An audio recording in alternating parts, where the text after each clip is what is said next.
환영하는 마음을 제가 꽃다발로 준비를 했습니다. 프랑카드를 걸까 하다가 그럼 너무 부담스러울까봐 이제 꽃다발을 이렇게 준비했어요. 웰컴, 열렬히 환영합니다. 이걸 받아다가 옆에 앉은 분들에게 전달 좀 해주세요.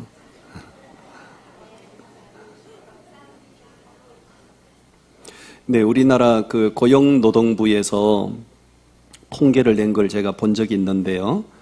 우리 사회에 직업이 약 15,000개 정도가 있다고 그래요. 15,000개 정도. 엄청나게 많은 직업이 있습니다. 근데 그 많은 직업들이 있지만 공통되게 우리 한국 사람들은 그 3D 업종을 다 회피를 하지요. 3D 업종이라고 하는 것은 첫째는 dirty, 더럽고 지저분한 일은 누구든지 다 하기가 싫다는 거지요. 두 번째는 difficult, 어렵고 힘든 일은 다 하기 싫다는 것이지요. 그러니까 서비스 업종으로 다 몰리고 뭐 그런 거 아니에요? 세 번째는 dangerous, 위험한 일은 하기 싫다는 거예요. 이게 3D 업종이거든요. 이 3D 업종이 굉장히 활발해야 나라 경제가 제대로 돌아갈 수 있거든요. 근데 3D 업종이 우리나라 사람들은 전부 다 기피를 하다 보니까요. 외국인 근로자들이 와서 그 자리를 다 메꾸고 있죠. 뭐 방글라데시나 무슨 스리랑카나 아니면 우즈베키스탄이나 이런 중앙아시아 이런 사람들이 와서 자기 나라에서는 그 최고 학부 나온 사람들이잖아요. 이런 사람들이 와서 우리나라에 와서 3D 업종에 종사를 하는데 그분들이 한 달 정도 우리나라에 와서 월급을 받으면 최하 200에서 한 200, 300만 원 받아요. 이것은 자기 나라에서 우리나라 한 달 월급을 받으면 자기 나라에서 1년치 월급을 받는 것하고 같아요. 왜냐하면 그런 나라는 최고 학부를 나온 사람이라도 한 달 월급이 뭐 20만 원, 25만 원 정도 받잖아요. 우리나라에 와서 힘들고 어려운 일, 한국 사람들이 기피하는 거 이런 거 그냥 한 달 수고하면 자기 나라에서 1년치 월급을 받으니까 꿈의 직장인 것이죠. 우리는 다 깊이 회피하지만 그 사람들은 와서 이 일을 하기 위해서 오려고 얼마나 치열한 경쟁을 한다고 그래요. 참 아이러니컬한 일입니다. 제가 왜 직업에 대해서 말씀을 드리냐면 구약 시대에 가장 인기 없는 직업이 있었어요. 그건 바로 하나님의 말씀을 선포하는 선지자예요. 선지자는 어디 가도 환영을 받지 못했습니다. 어디 가도 사람들로부터 박수 받지 못했어요.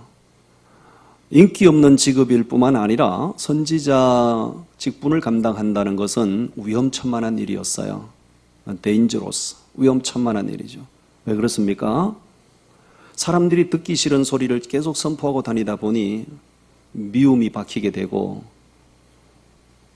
혐오의 대상들이 되고 그럼에도 불구하고 계속해서 말씀을 선포하고 다니다 보니 체포가 돼서 감옥에 갇히기도 하고 심지어는 끌려나가서 무참하게 살육을 당하기도 하고 오늘 제가 이사야 선지자에 대해서 말씀을 준비했는데요. 이 이사야 선지자 같은 사람도 그렇게 하나님 말씀을 선포하다가 결국은 자기를 미워하는 사람들에게 붙들려서 톱으로 켜서 죽임을 당했어요. 여러분 사람을 잡아서 톱으로 켜서 죽인다는 것은 이건 정말 잔인한 거 아닙니까? 이사야 선지자도 그 당시 사회적으로 화이트 칼라라고요. 이 사람이 하나님의 말씀을 선포하다가 그렇게 미움을 받고 배척을 당하고 급기야 톱으로 켜서 시체가 토막토막 나서 죽임을 당하는 이런 참 기가 막힌 아픔의 그런 내용을 가지고 있는 사람이에요. 선지자가 왜 그렇게 인기가 없고 왜 그렇게 위험한 일인가? 사람들이요 은혜로운 메시지를 전하면 다 좋아라고 그래요. 듣기 좋아하는 메시지를 전하면 다 박수를 받아요. 그런데 잘못을 지적하잖아요. 죄를 책망하잖아요. 심판의 메시지를 선포하잖아요. 이러니까 다 미워한다는 거죠. 옛말에 이런 말 있지 않습니까? 듣기 좋은 꽃노래도 한두 번이란 말이 있어요. 꽃노래는 굉장히 듣기 좋지 않습니까? 그 듣기 좋은 그런 소리도 한두 번 듣다 보면 진력이 나는 건데 이런 책망, 심판, 저주 이런 메시지를 선포하고 다니니까 누가 좋아라 하겠어요?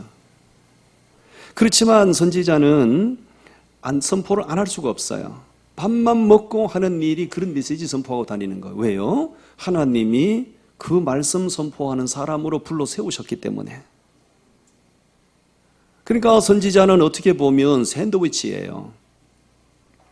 하나님은 위에서 계속 메시지를 선포하라고 메시지를 주시고, 나가서 선포하면 백성들은 자꾸 거역하고 거부하고 듣기 싫으라고 그러고. 선지자들이 정말 인간적으로 표현하면, 속되게 표현하면 미치고 환장할 일이죠. 오늘 제가 이사야 선지자에 대해서 말씀을 준비했는데요. 사람들은 그렇게 이사야 선지자를 미워했지만, 그렇게 무참하게 그를 살려고 했지만, 하나님께서는 이사야 선지자를 보시고 너는 나의 VIP다. 너는 나의 사람이다. 너는 내게 참 소중한 사람이다. 이래 단체로 하면 안 하는 의도를 모르겠네. 하나님은 이사야 선지자를 너무너무 귀하게 여기셨다는 거죠. 자, 세 가지를 제가 말씀을 준비했는데 들으시면서요, 우리 각자의 모습을 한번 이렇게 오버랩 시키면서 오늘 내 모습은 어떤가에 대해서, 오늘 나는 과연 제대로 된 신앙생활을 하고 있는가, 우리 자신들을 한번 돌아보는 시간이 되었으면 참 좋겠어요. 첫 번째 자막을 보시기 바라요. 이사야 선지자는 잘못된 신앙생활을 신랄하게 책망한 사람이에요. 우리 말씀 보실까요? 13절부터 우리 말씀을 읽어보십시다. 13절부터 시작. 헛된 재물을 다시 가져오지 말라. 분향은 내가 가정이 여기는 바요. 월삭과 안식일과 대회로 모이는 것도 그러하니 성회와 아울러 악을 행하는 것을 내가 견디지 못하겠노라. 내 마음이 너희의 월삭과 정한 절기를 싫어하나니 그것이 내게 무거운 짐이라. 내가 지기에 곤비하였느니라. 너희가 손을 펼 때에 내가 내 눈을 너희에게서 가리고 너희가 많이 기도할지라도 내가 듣지 아니하리니 이는 너희의 손에 피가 가득함이라. 아멘. 너희가 손을 펼 때에 내가 눈을 가리는, 손을 편다는 얘기, 하나님 도와주세요 이런 얘기잖아요. 하나님 나 좀 도와주세요 하면 하나님이 그래 뭘 도와줄까 이래야 되잖아요. 하나님 나 좀 도와주세요 하면 하나님이 눈 가려버린다는 거죠. 너희가 많이 기도할지라도 하나님은 귀를 막고 너희의 기도 소리 안 듣겠다는 거죠. 왜 그렇게 하신다는 거죠? 15절 말씀 끝에 보니까 그 너희의 손에 뭐가 가득해요? 피가 가득함이라. 13절 말씀도 보시겠어요? 13절 말씀도 보십시오. 헛된 재물 가져오지 말라. 분향하지 말라. 월삭과 안식일 모이지 말라. 내게는 다 진력이 났다. 너희들이 그렇게 내 앞에 와서 때를 따라 절기를 따라 열심히 번제물 가져와서 번제드리고 지금 뭐 난리를 치는데 나 그거 관심 없다. 그거 하지 말라. 나 귀찮다. 왜냐하면 그들의 신앙생활이 너무너무 잘못된 신앙생활을 당연한 것처럼 하고 있었기 때문에 하나님께서는 관심 없다는 거예요. 그들의 번제와 그들의 분향을 하나님은 가정하게 여기셨어요. 왜 그래요? 잘못된 신앙생활을 당연한 것처럼 하고 있었기 때문에. 하나님이 받으시고 하나님이 원하시는 예배를 하고 산 것이 아니라 자기들 기준에 맞는 예배생활, 자기들 기준에 맞는 신앙생활을 하고 있었어요. 그러니까 자기들은 당연하게 여겼고 자기들은 좋아했을지 모르지만 하나님은 관심 없다야. 여러분, 예배는 자기 기준에서 하는 것이 아니고요. 신앙생활은 자기 생각이 기준이 아니고요. 하나님 예배를 받으시는 하나님의 생각이 기준이 돼야 됩니다. 하나님의 말씀이 신앙생활의 기준이 돼야 되는 거예요. 하나님 앞에 나와서 번제를 드리고 돌아가서는 피 흘리는 일을 하고, 하나님 앞에 와서 요란하게 번제 드리고 돌아가서는 세상 사람보다 못한 삶을 살고, 도대체 너희가 나의 백성인 것인지 아닌지 내가 모르겠다. 와서 번제 드릴 때 보면 나의 백성 같은데 예배 끝나고 돌아가서 사는 잘못된 삶을 사는 너희의 모습을 보면 나의 백성인지 내가 모르겠다. 세상 사람들과 너희들이 구분이 안 된다. 이런 잘못된 부분들에 대해서 자각이 있어야 되고 이런 잘못된 부분들에 대한 인식이 있어야 하는데 문제는 그들이 자기 인식이 없었다는 얘기죠. 잘못된 것에 대한 자각이 없었다는 얘기입니다. 인식이 없고 자각이 없다 보니까 잘못된 신앙생활을 당연한 것처럼 계속 하는 겁니다. 그런데 하나님은 지겹다야. 더 이상 나를 힘들게 하지 말라고 말씀하시는 거예요. 그들의 예배는 예배가 아닌 하나의 종교 행사였습니다. 한두 사람이 그런 것이 아니고 모든 유다 백성들이 다 그랬다는 거죠. 어쩌다 한두 번 그렇게 실수한 것이 아니라 보편적으로 늘 그렇게 했다는 것이죠. 그러므로 그들의 예배는 하나님이 받으시는 예배가 아니라 자기들이 좋아하는 종교 행사를 하고 산 거예요. 그들이 15절에 뭐라고 말씀하셨어요? 너희가 많이 기도할지라도, 많이 기도했다는 얘기잖아요. 근데 하나님이 많이 기도할지라도 내가 귀를 막고 안 듣겠다는 거예요. 그러므로 그들의 많이 기도한 그 기도는 중연불보다 못한 거예요. 그렇잖아요. 우리가 기도할 때 하나님이 기도 소리 들으셔야 되잖아요. 예배할 때 예배를 받으셔야 되잖아요. 그런데 예배에도 하나님이 안 받으신다, 기도에도 안 들으신다, 그들의 많은 기도는 중연불보다 못한 거죠. 그 당시 이사야 선지자가 하나님이 얼마나 속이 터져 자빠지셨으면 이사야를 불러서 너 정말 내 심정을 저들에게 좀 대변하고 다녀라. 내가 이런 말을 전하고 싶은데 네가 가서 좀 내 말을 좀 전해라. 이사야 선지자가 무슨 죄가 있어요? 하나님이 불러서 이 말을 전하라고 하니까 전하고 다닌 것이고 선포하라고 하니까 선포하고 다닌 거예요. 그들이 자신들의 신앙이 잘못됐다는 자각이 있고 인식이 있었더라면 이사야 선지자가 그런 말씀을 선포할 때 움찔움찔해야 되고 뭔가 깨달음이 있어야 되고 뭔가 돌이킴이 있어야 되잖아요. 아멘입니까? 그런데 이사야 선지자를 미워했잖아요. 정오했잖아요. 잡아 죽였잖아요. 자기들의 신앙이 잘못된 것에 대한 인식이 없었다는 거죠. 모든 유다 백성들이 다 이렇게 신앙생활을 한 것은 그것은 바로 하나님을 업신여긴 것이고요. 하나님을 가볍게 여긴 것이에요. 여러분, 하나님이 살아계신 걸 믿으시고 하나님이 내 앞에 계신 것을 믿으신다면 예배를 우리가 이들처럼 그렇게 신앙생활 할 수가 없어요. 여러분, 요셉이가 그렇게 유혹을 받았지만 그 죄의 유혹에 넘어가지 않은 것은 살아계신 하나님을 의식했기 때문이잖아요. 유다 백성들이 보편적으로 다 이렇게 잘못된 신앙생활을 당연한 것처럼 하고 살았다는 얘기는 하나님을 무시했다는 얘기죠. 그들이 와서 번제드리지만 하나님은 그 무시당한 무시감, 그거를 너무 심각하게 불편하게 받으신 거지요. 여러분, 예배를 받으시는 하나님께도 기쁨이 돼야 되고 예배를 하는 내 자신에게도 기쁨이 돼야 됩니다. 그것이 최고의 예배예요. 우리가 가끔 음식을 대접하기도 하고 대접을 받기도 하지 않습니까? 어떤 대접이 최고의 대접일까요?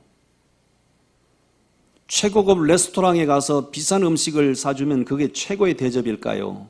그렇지 않습니다. 된장찌개 한 그릇을 대접하더라도 대접하는 내 마음이 기쁘고 그 대접을 받는 그 사람의 마음이 기쁘면 최고의 대접이에요. 예배도 마찬가지 아닙니까?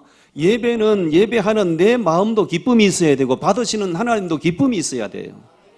그런데 유다 백성들의 이 자기들은 좋아서 제사를 하고 다녔지만 하나님이 기쁨이 있었습니까? 하나님이 기쁨이 없다는 거예요. 성전 뜰만 밟고 왔다 갔다 하는 거예요. 그렇게 하지 말라는 거예요. 하나님이 기쁘게 받으시는 예배를 드리는 비결은요, 간단합니다. 삶이 거룩해지면 돼요. 하나님 앞에 와서 예배할 때는 하나님의 백성 같은데 예배 마치고 돌아간 삶의 현장에서 살아가는 삶의 모습을 보면 불신자와 같거나 불신자보다 못한 사람이 많잖아요.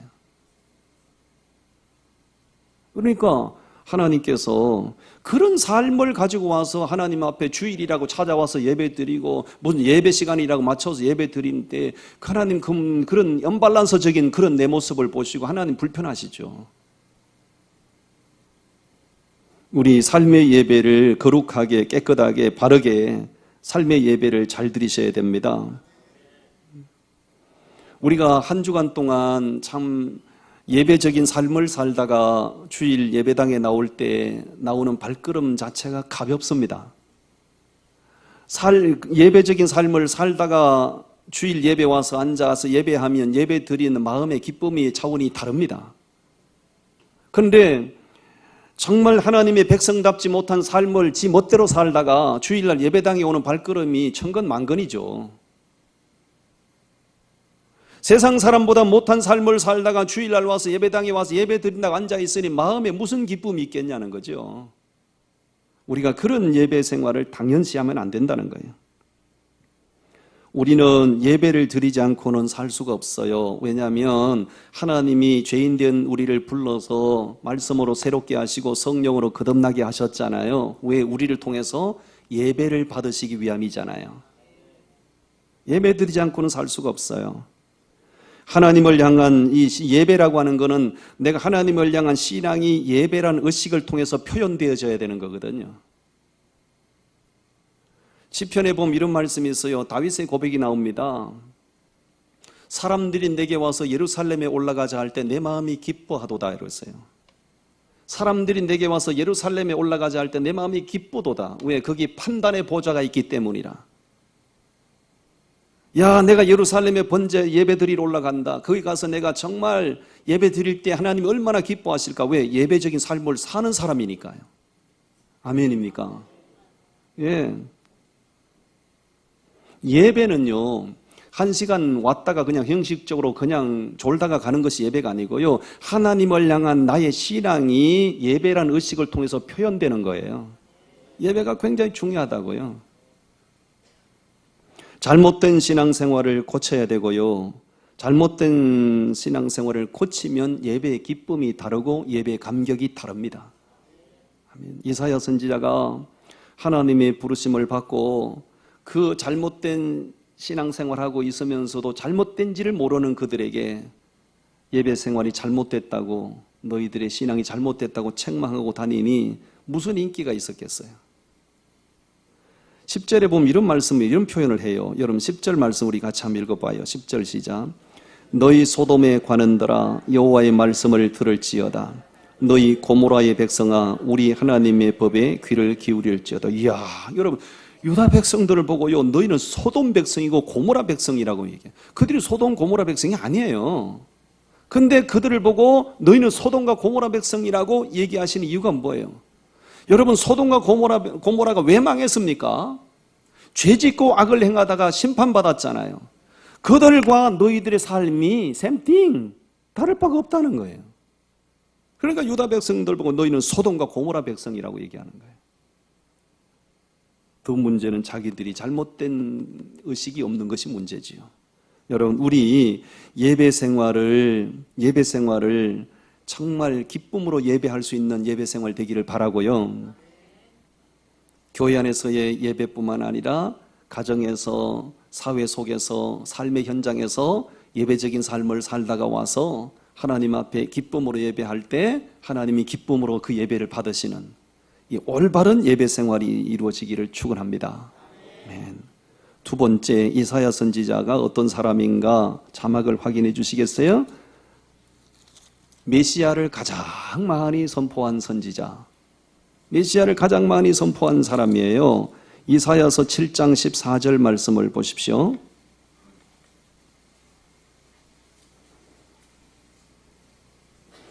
이사야 7장 14절 말씀 우리 다 같이 함께 봉독합니다. 시작. 그러므로 주께서 친히 징조를 너희에게 주실 것이라.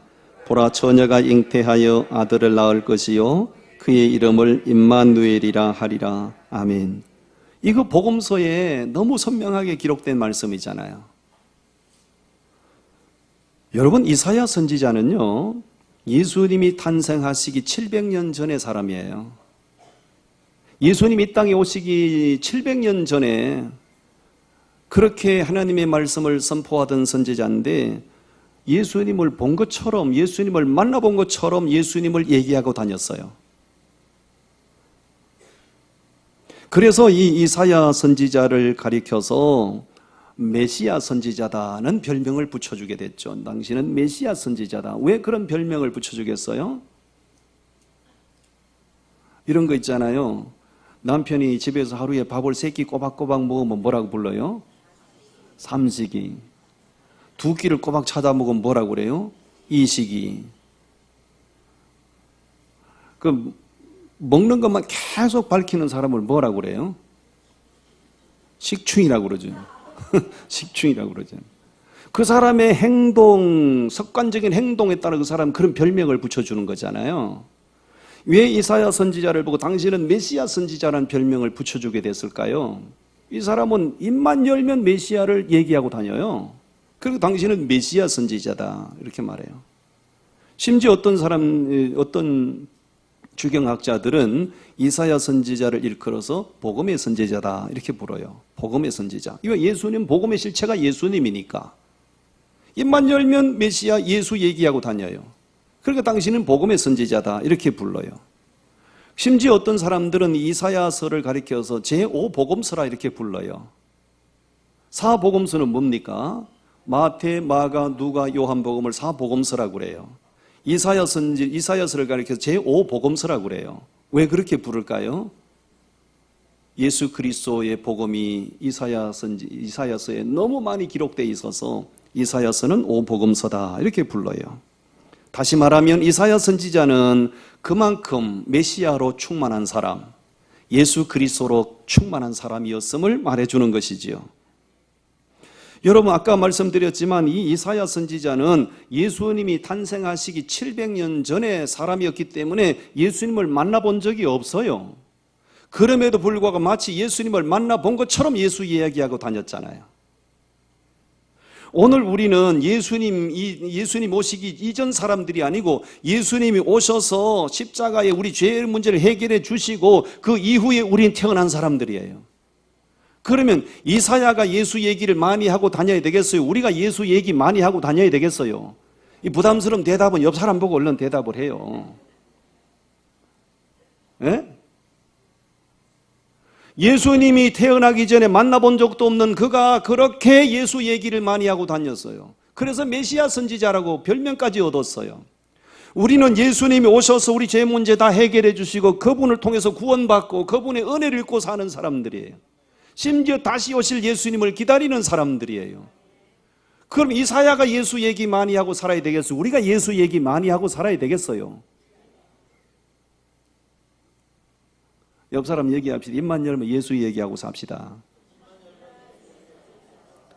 근데 뭐 보면 입만 열면 아파트 값 오른 거, 입만 열면 어느 아파트 얼마 떨어졌다더라, 뭐 이런 얘기하고, 입만 열면 소고기가 올랐다더라, 뭐 그런 얘기하고, 배추가 올랐다더라. 뭐 우리 예수 믿는 사람들은 좀 대화의 주제가 좀 차원이 달라야 될 거 아니에요? 예수 믿는 사람들이 얼마나 예수에 대한 확신이었고 예수로 충만하지 못하면 배추 얘기하고 아파트 값 떨어진 거 얘기하고 무슨 아들내미 그냥 무슨 뭐 회사 들어간 얘기하고 이런 얘기하고 사냐고요. 예수 얘기 좀 하고 삽시다. 예수 얘기. 아멘.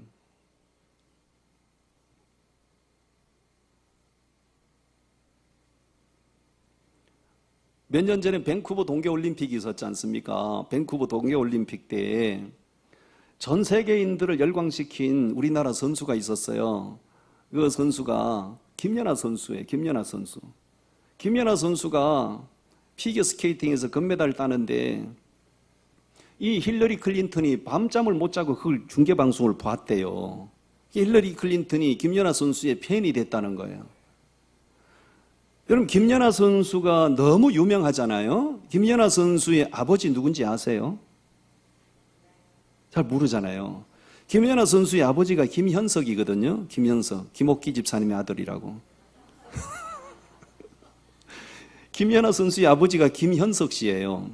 그럼 어디 가서 얘기할 때 아버지의 딸이니까 김현석 씨의 딸 김연아 이렇게 소개해야 정상적이잖아요.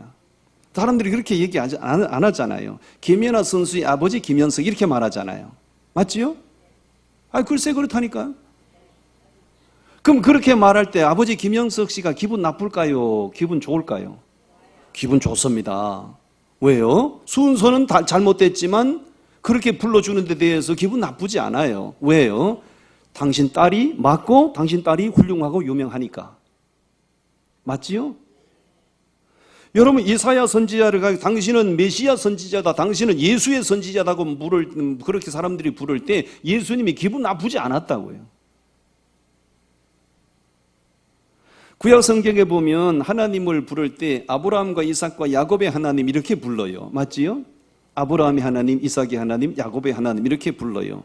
그렇게 불리어지는 데 대해서 하나님도 기분 나쁘지 않고요. 아브라함, 이삭, 야곱도 기분 나쁘지 않아요.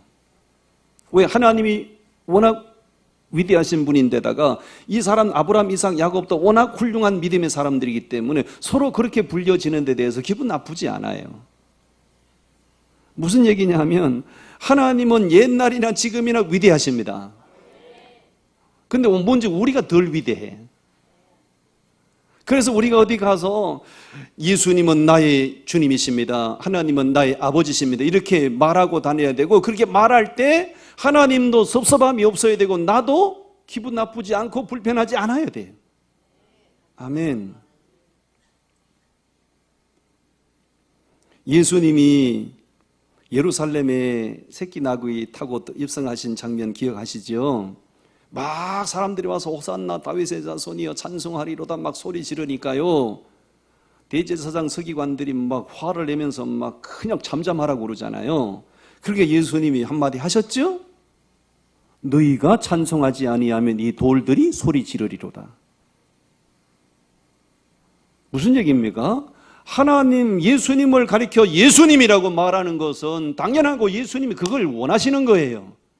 아멘. 예수님이 나의 주님이시고 내가 예수 믿어 구원받았다 하면서 내 입을 통해서 한 번도 예수 얘기가, 예수 이름이 그렇게 선포되지 않는다면 이건 무언가 문제가 있는 거죠. 우리가 이사야 선지자처럼 힘써 예수를 증거하면서 살아야 돼요. 우리가 어디 가든지 당신은 예수의 사람이에요 이렇게 불리움을 받으셔야 돼요. 아멘. 그럴 때 하나님께서 영광을 받으시지요. 그럴 때 전혀 문제가, 어색함이 없어야 돼요. 왜? 그 예수님을 통해서 우리가 구원받았고 그 예수님을 통해서 하나님의 자녀된 것이 맞기 때문에. 아멘이시죠? 여러분, 이사야 선지자가 왜 사람들은 배척하고 사람들은 그를 능멸하고 그랬지만 하나님은 이사야 너는 정말 나의 귀한 사람이다 라고 여기시는, 그럴만 하잖아요. 어디 가든지 메시아 얘기하고 다니니까 하나님 보실 때 너는 나의 VIP다 이렇게 인정하신 거예요. 아멘. 아멘. 마지막 세 번째 소개하겠습니다. 자막을 확인해 주세요. 이사야 선지자가 왜 하나님의 사람인가? 목숨 걸고 온몸을 희생하면서 말씀을 선포한 사람이니까 그래요. 우리 이사야서 8장 3절 말씀을 보십시다. 8장 3절 말씀 우리 다 같이 읽어요. 시작. 내가 내 아내를 가까이 하매 그가 임신하여 아들을 낳은지라 여호와께서 내게 이르시되 그의 이름을 마헬살랄 하스바스라 하라. 아멘. 저를 봐주세요. 이사야가 결혼해가지고요 아들을 낳았어요. 아들 낳고 나서 너무 좋아서 여러분 아들 태어나면 자식이 태어나면 부모가 제일 먼저 뭘 해줘요? 이름 지어주잖아요. 이사야도 이제 아들 태어나서 이름을 지어줘야 되겠다. 이름을 쥐나게나 짓는 사람 없잖아요. 이름을 의미를 담아서 정말 세련된 이름, 좋은 뜻을 담은 이름을 짓잖아요. 그렇게 딱 마음을 먹고 있는데 하나님이 이사야 선지자 보고 말씀합니다. 사랑하는 종아, 아들 이름 짓는 거 걱정할 필요 없다. 내가 이름 다 지어놨다. 그 하나님이 이름을 지어주신 거예요. 그 이름이 뭐라고요? 마헬살랄 하스바스라. 마헬살랄 하스바스가 뭐냐? 곧 망한다 그런 뜻이에요. 곧 망한다. 곧 패망한다. 그러면 여러분 생각해 보십니다. 이사야가 자기 부인하고 관계를 통해 아들 태어났어요. 그러면 아들을 어느 날 안고 동네에 나갔겠죠? 그러면 아유 아들 태어났군요. 이름이 뭡니까? 물은 사람이 있었을까 없었을까요? 있었겠죠? 그러면 이름을 얘기해야 돼요, 안 해야 돼요? 얘기해야죠. 이름이 뭐라고요? 마헬살랄 하스바스라고 곧 망한다입니다. 곧 망한다입니다.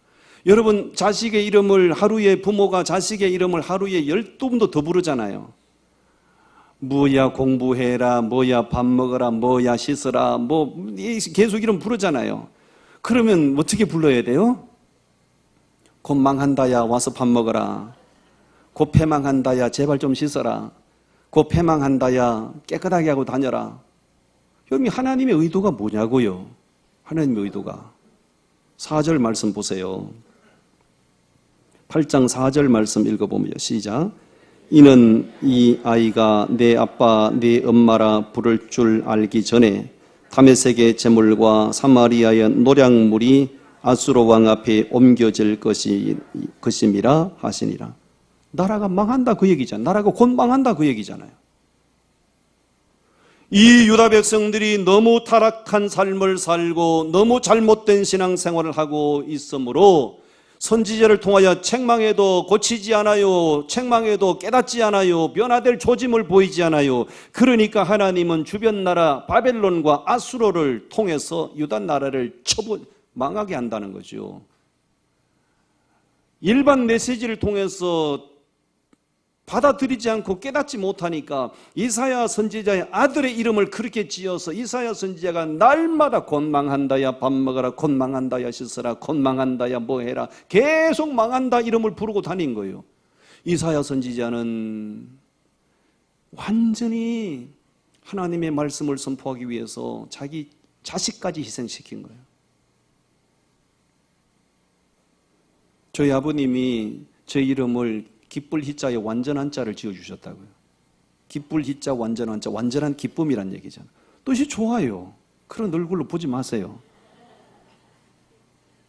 그래요. 저희 아버님이 한학자이셨기 때문에 기력이 있을 때 한창 전성기 때 아버지 제가 호가 하나 필요합니다. 이름이 부르기가 아주 그 희완이 참 발음이 잘 안 됩니다. 그래서 뜻은 좋은데 호를 하나 지어주시지요. 그랬더니 내일 아침에 오너라 그러더라고요. 내일 아침에 사랑방에 갔더니 아버지가 발을정자 길로자를 주셨어요. 제 호가 있어요. 발을정자 길로자. 정로 촌스러운데 왜 이런 호를 주시나요? 그랬더니 네가 목사지 않니? 네가 목사잖아. 네가 바른 길을 가야지 다른 사람들 바른 길로 인도하지. 뜻을 듣고 나니까 좋더라고요. 이름을 지을 때는 다 그렇게 짓는 거예요. 자, 옆 사람 이름 조사 들어갑니다. 이름이 뭔가요? 뜻이 뭔가요? 한번 물어보세요. 응?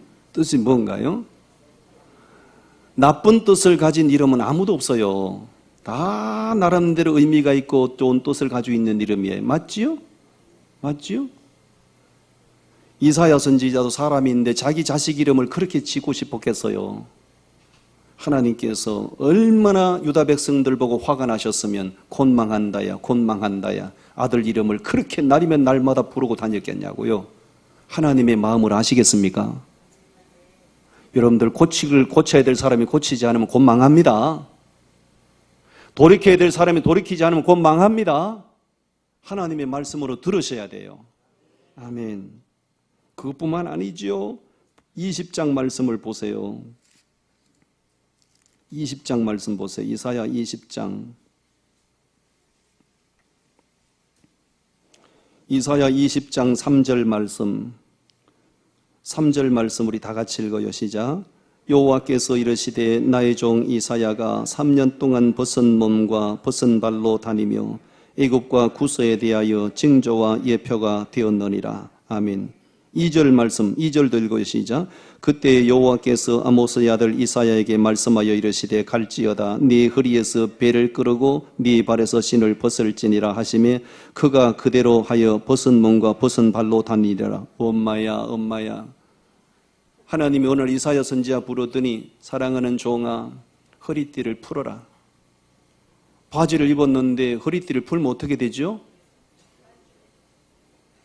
바지가 내려갑니다. 그런데 신발 벗어라. 여기는 지금 양발에도 신었잖아요. 사진을 찾다가 저 사진밖에 못 찾았어요.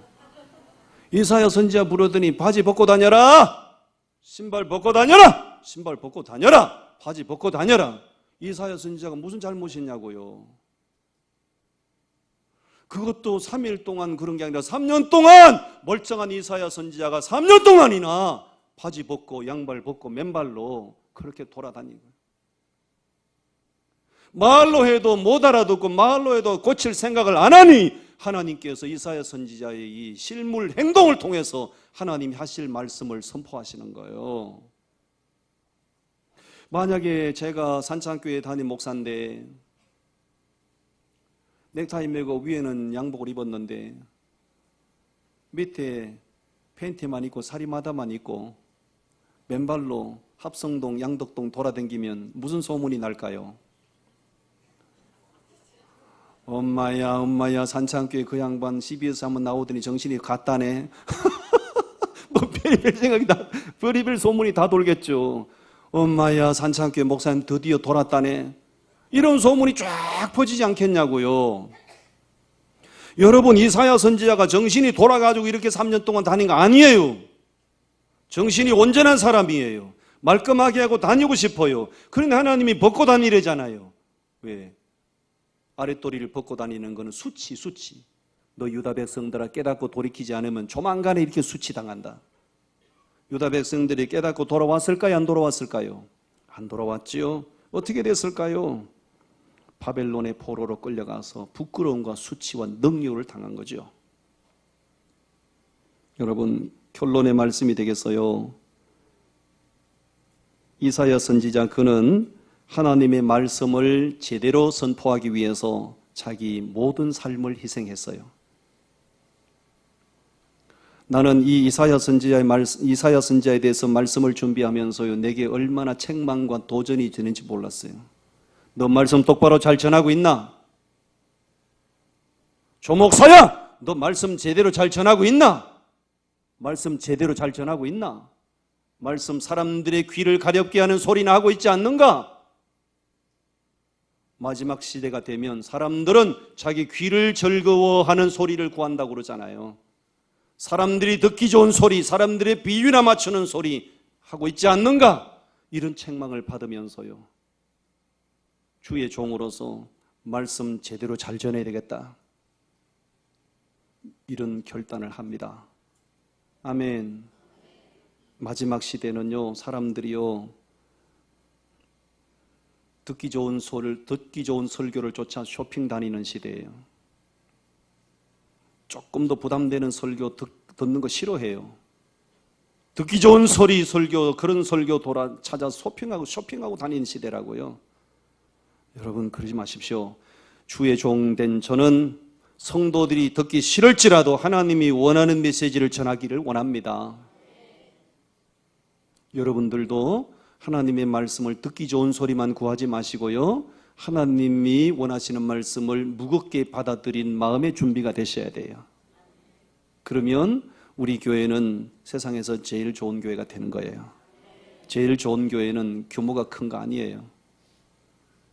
이사야 선지자처럼 말씀 선포하고 하나님의 말씀을 무겁게 받아들이고 잘못된 신앙과 삶을 고치고, 그러면 최고 좋은 교회가 되는 겁니다. 아멘. 기도하겠습니다.